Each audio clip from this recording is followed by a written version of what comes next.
Allora Luca e Michael di Genze, una rassegna pensata per i giovani, pensata da giovani per i giovani.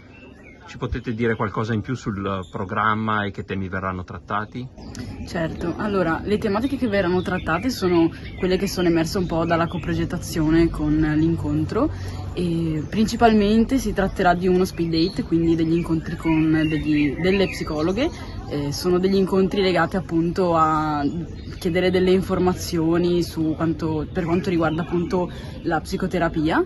E si tratterà anche di disabilità e sessualità, della sessualità, anche del rapporto con il corpo in relazione agli altri.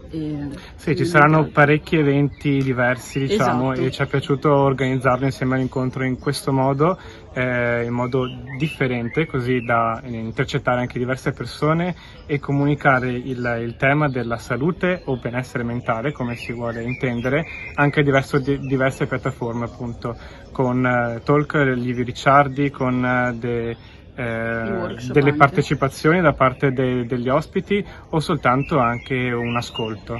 Quindi ci sono queste diverse modalità. Grazie. Grazie. A voi.